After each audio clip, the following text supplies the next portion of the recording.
Hi, I'm Charlotte Merrill, and this is our So Let's Be Friends podcast. This is a place where everyone belongs, and every story matters. Together, we celebrate our differences, bring awareness to disabilities, and build a more inclusive and supportive world. One conversation at a time, let's open our hearts and listen with kindness. I like when people ask me about my crutches because they can get to know me, and I like having friends, so let's be friends.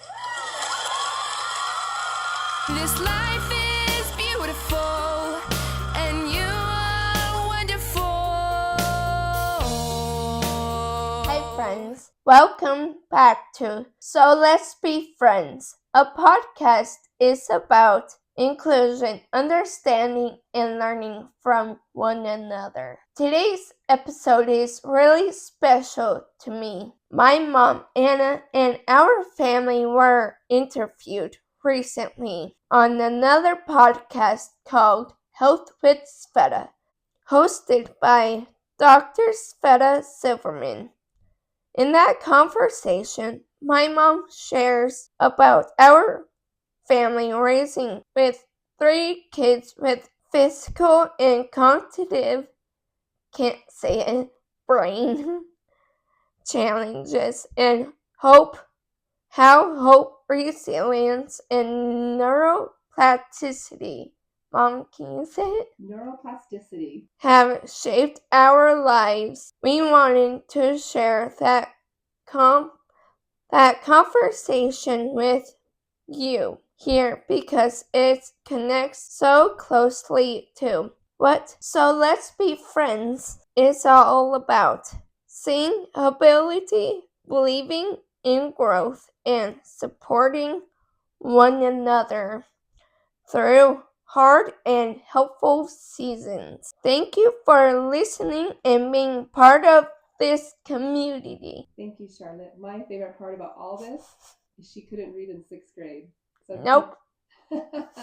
Congratulations, that was hard, and those were some big words. Yes. Thank you, Mom. We will move into the interview. We're excited. Yes, I am super excited.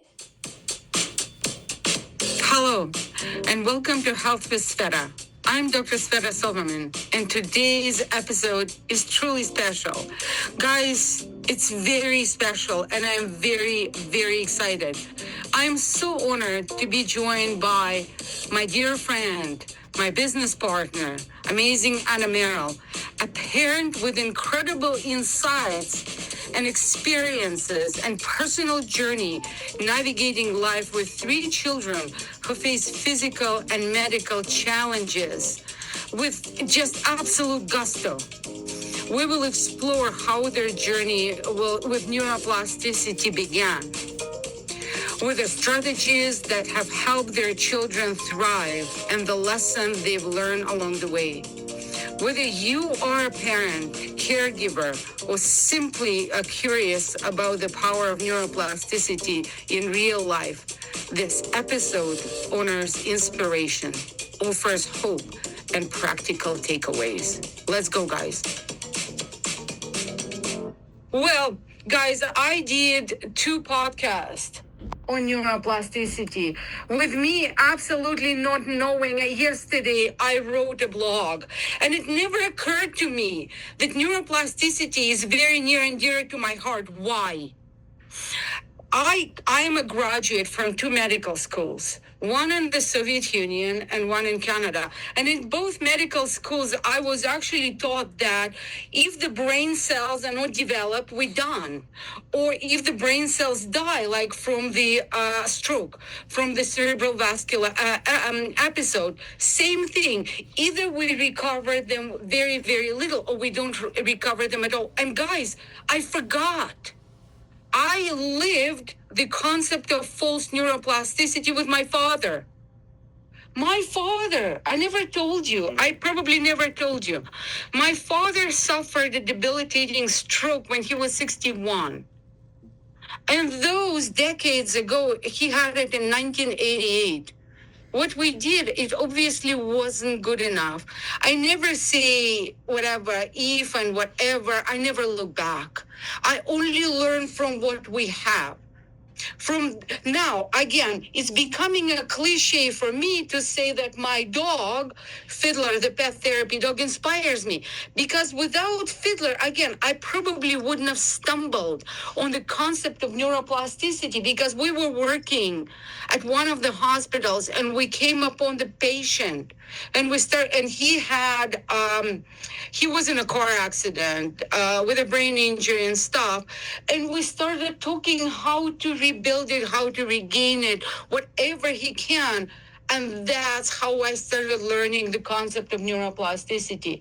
So from me learning to somebody who is living it.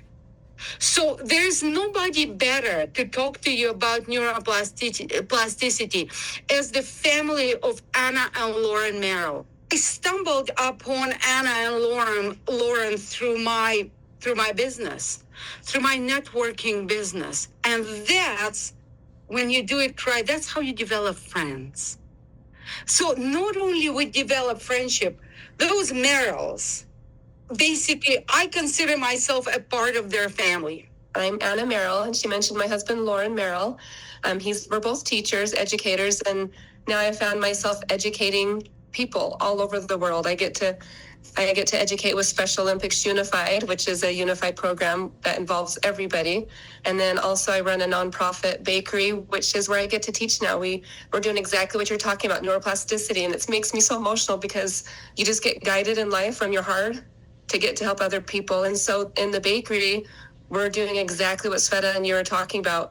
We're teaching people to read, write, follow the step, 1 step, 2 step, 3 step directions, how to make things, everything that you've learned in school, everything that those with disabilities and special needs have been told they can't do. We're teaching, even a 64-year-old in the bakery how to read and write for the first time, and she's making pie crusts.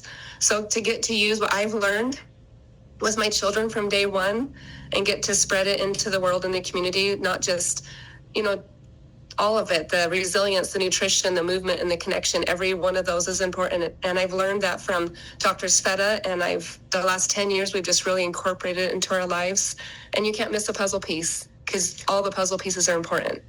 So I'm trying to think of where to introduce. This is my daughter, Charlotte. I get them mixed up, just like, I know they have glasses and they're cute. So this is Charlotte. She's my oldest daughter. She calls herself the firstborn. She's 21, and she says firstborn because after she was born with special needs, her little sister Kalisha was born 2 years later, and then we adopted teenage boys.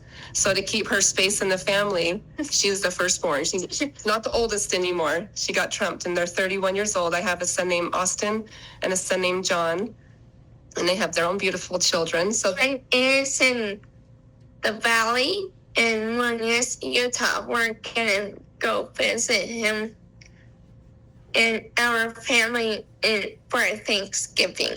We're excited to be together and get to see big brothers. So she's 21, so that's where my life started as a mother. And then firstborn, yes.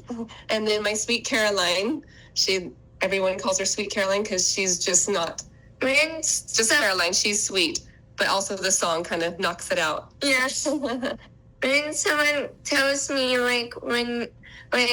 what place are you in your family, I say firstborn. She's the firstborn. She doesn't get to be the oldest anymore. So that's important to her to hold that space. And then, of course, our little guy, Harrison, he's 14 in 8th grade, and he is doing so many amazing things. He's riding bikes. He learned how to ride a bike at 13, 14 years old this summer for the first time. It's something we've taken 10 years to get to this point. And and then one day he was riding, and I got home and I saw his hands got beat up.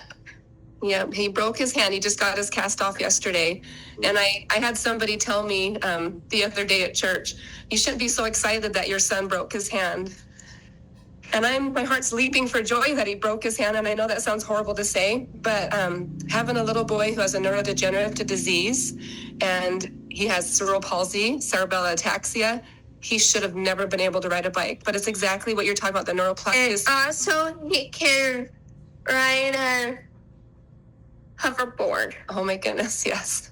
So my children are doing things. He went from a wheelchair and a gait trainer. He bypassed the forearm crutches that my girls are still on, to hoverboarding and riding a bike. And it didn't just happen in 1 year, 2 years. It happened in being consistent with the things that we've learned. Yeah. It's taken, he's 14 years old now. Balance and But all of that, like, and that's what we want to talk about, is what we've done to train our children's brains over the last 10, 15, 21 years to change and to grow and to develop. And we were told, they were given a life sentence at puberty that they would pass away because the brain cells, exactly what Sveta said, that they would just stop. And I don't know where you want to have me start with my journey, but it started when Charlotte was a baby. And they told me very specifically when she was 3 years old, they said to me, are you not listening to us? Your daughter will never walk, crawl, talk, or get married. And when they jumped that, or get married, I picked my daughter up off the clinical board and I walked out and I didn't look back because no one could say the future that much. Maybe somebody will love my daughter in a wheelchair. Maybe she'll do better. I had no idea. But when they jumped to the conclusion that she'd never get married even, I didn't even understand how they could come to say that. And so that was where I started. Like Sveta said, I was shy, I was quiet, didn't have a lot of confidence, but I, as a mother, had to learn that confidence, and I had an inner intuition or gut feeling that I wasn't gonna just do what the doctors said at the time. They wanted to strap them in wheelchairs, strap their heads to the backboard, do all those things, and I got in trouble a lot. How did you start changing your life and their life, implementing it? It's like it's an evolving journey to health, because you are absolutely evolving. All of us, Sveta, me, she went to 2 different universities and to learn.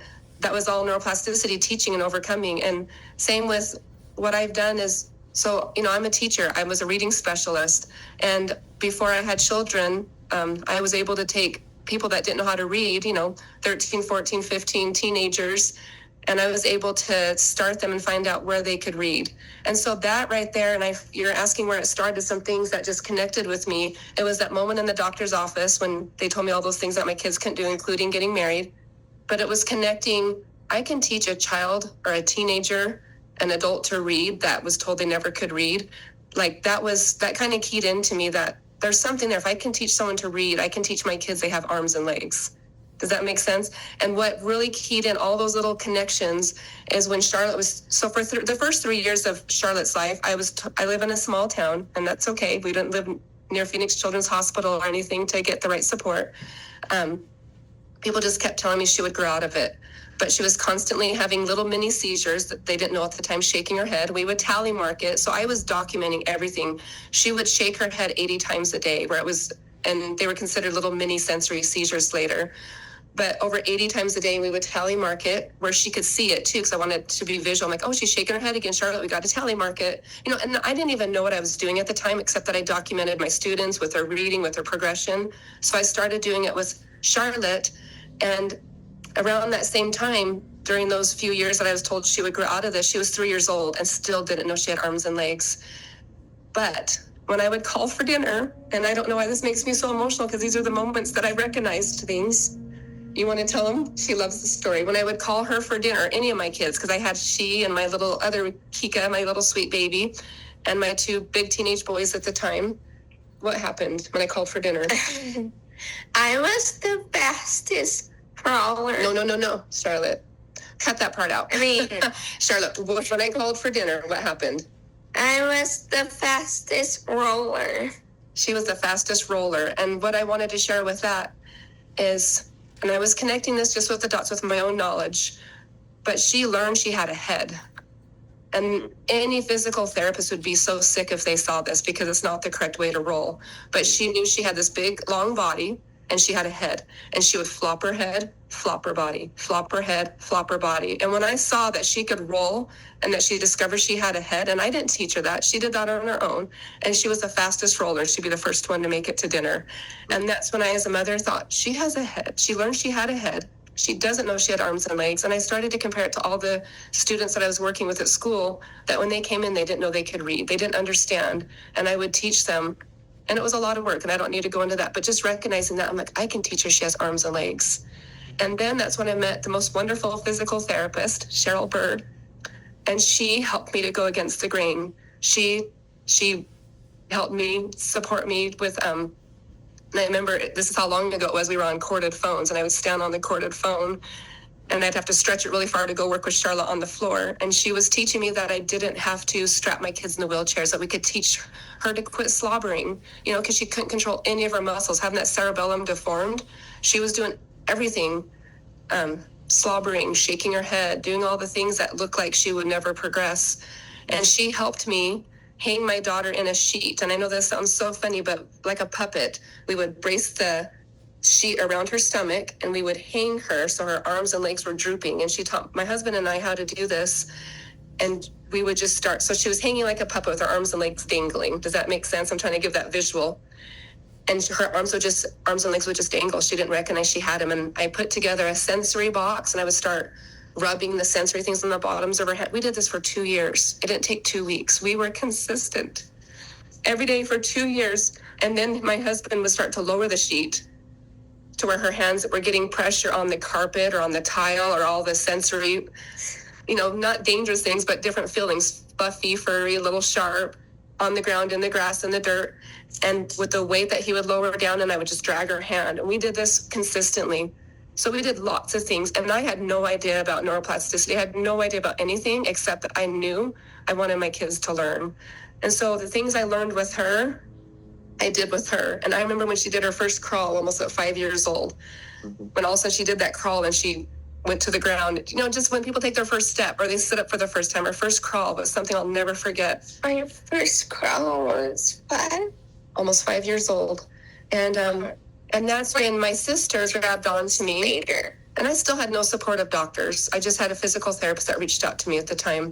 And then around between 4 and 5, I can't remember the exact time, but that age is when my sister encouraged me. She was getting her nursing degree, encouraged me to go to Phoenix Children's Hospital. So I walked in with this little baby, just floppy, not a baby, but 4 or 5 years old, floppy in my arms.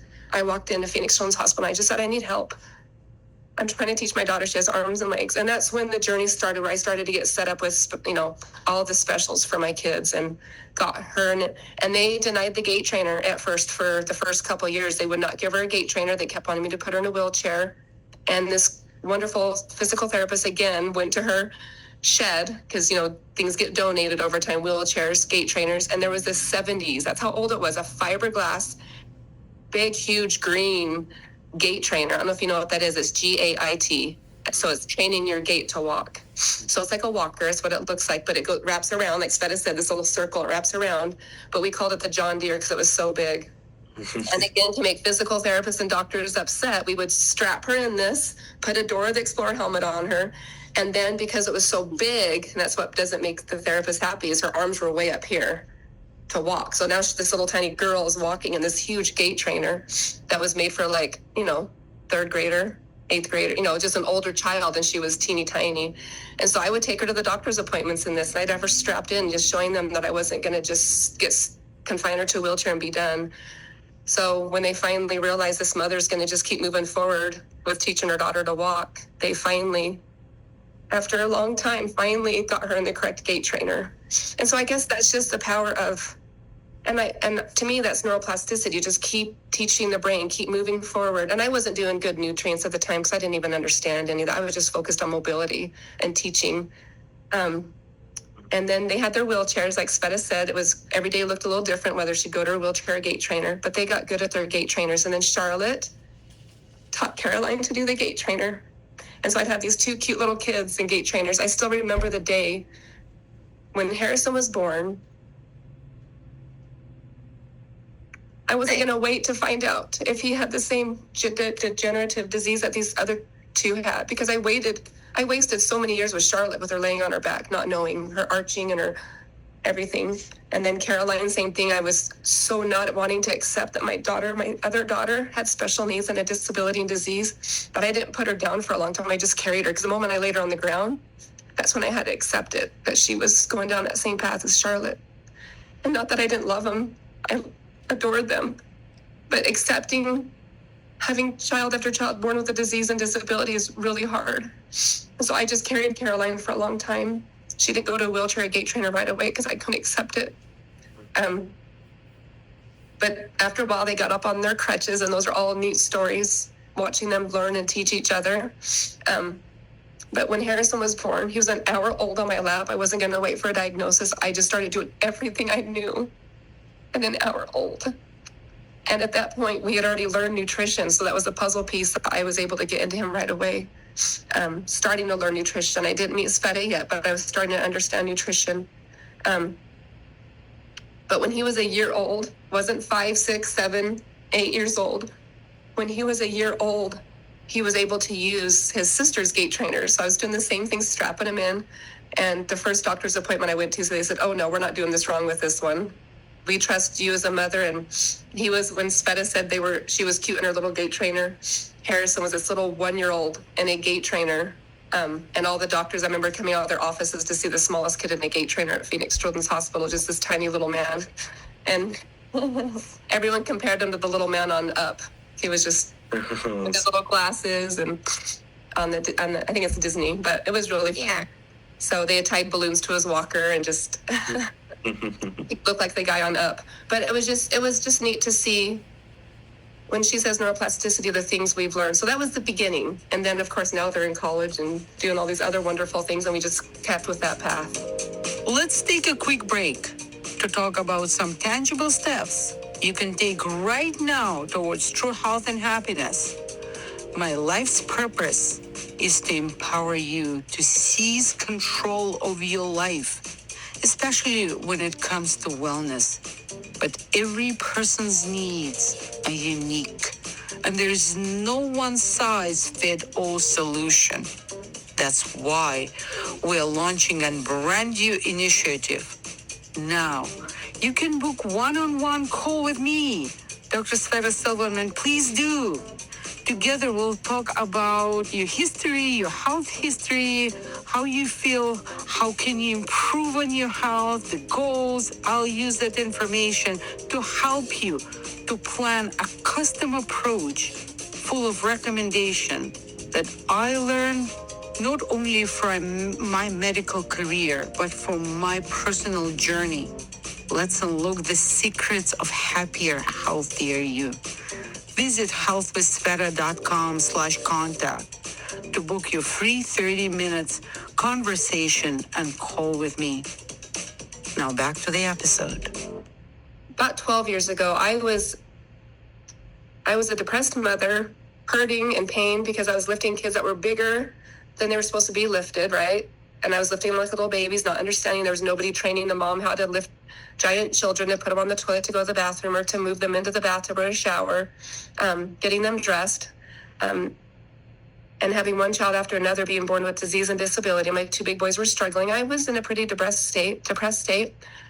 I had all kinds of problems. I had arthritis because I had my own trials with wearing leg braces as a kid. And my intestines were destroyed because I was not eating healthy. For some reason, I have no idea why, but I thought Fruit Loops before all this were healthy because they were made with real fruits. Yeah. And I didn't drink a lot of water because I was a teacher and I had no time to go to the bathroom. So why drink water? So I actually thought it was a talent to not have to go to the bathroom. So I destroyed my intestines. I had arthritis. I was a pretty miserable mom, and I lived on prescription drugs because I had to be a good mom. So I was taking ibuprofen 3 times a day, 800 milligrams. I was getting cortisone shots in all my joints. I was taking prescription medicine to get fiber. I didn't even understand what fiber was at the time. That's what they gave me so I could go to the bathroom. I had trashed my body, and I was very broken. And I just remember standing at the top of my loft, overlooking my house, just going, I built this home, I had children, and I was miserable, and I was in pain, and I didn't know what to do to help my kids.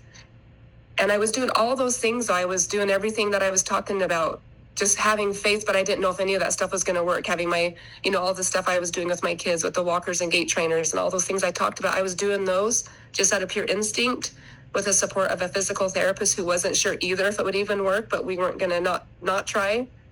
And so that's where I was at. And it was my husband reaching out because he saw, some information that we got, and he started ordering me Protandim. That's where this whole health journey started, where I realized there was another piece that I was missing, this nutrition piece. He saw an ABC News report.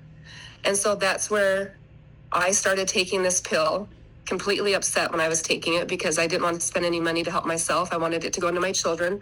So my husband would put this pill in front of me that he ordered from a news report and said, "Happy wife, happy life." And he put it in front of me because he was really worried about me and made me take this. And it took me, I was pretty stingy, the right word. I wasn't super committed. I wasn't happy about spending this money on myself. Mm-hmm. And then, so I started taking it and I started to feel better. And I didn't even know what I was taking. I thought it was for arthritis. I had no idea that it was helping my asthma. It was helping my intestines to heal. I had no idea what this was. All I knew is that I was starting to feel better and I was starting to be able to exercise and run and have energy. And it wasn't until a whole year later, and this is what's so sad, it was a year later, I was in the doctor's office. This one man, Dr. Cox, who really cared about me as a mother, and it made me feel good. He would say, "How's mom doing? Are you taking care of yourself? Are you drinking enough water?" And this was going on for years of him just looking out after me when I would bring my kids in. And he's like, "You look the best you've looked in a long time. What are you doing?" And I'm drinking more water. And it took me a while to tell him about the Protandim. I'm taking this pill. And he's like, "Oh, that is wonderful. I'm so glad you're taking that. And that's my wife and I take that. That's so good for you." And I just remember him telling me that. And then I just passed it off. I didn't think about it. And then it was during my kids' appointment when, they come in and say, "What are your kids taking? All the medications, what are you doing?" And I didn't mention that they were taking Protandim because they weren't. And I just said it. And he looked at me pretty sternly and lovingly, I remember, and said, "Why are your kids not taking Protandim?" And that's because I had no idea they were supposed to be taking it. I said, "They don't have arthritis." And so that's where another turning point of my journey started, because he said, "I'm going to educate you, and I want you to understand that your kids don't just need it." And this was a ear, nose, and throat doctor, and he just told me, "I want you to go on published medical journals, PubMed.gov, and I want you to start doing your research so you can understand the nutrition and medicine and not just blindly be putting because my kids were on so many medications at the time. I remember it was a big pink basket we'd bring out morning and night and just give all this stuff to my kids because that's what we thought we were supposed to do."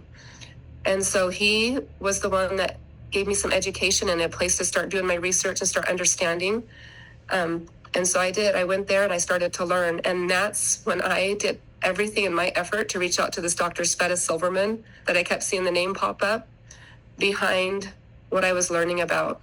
Because when I would talk to people, and I learned that she was on the medical board, and you can't just call the company and ask to talk to the medical board. You get to talk to customer service. And I did everything I could working through different people. And I still remember where I was sitting in a classroom at a student's desk when I talked to Dr. Sveta for the first time.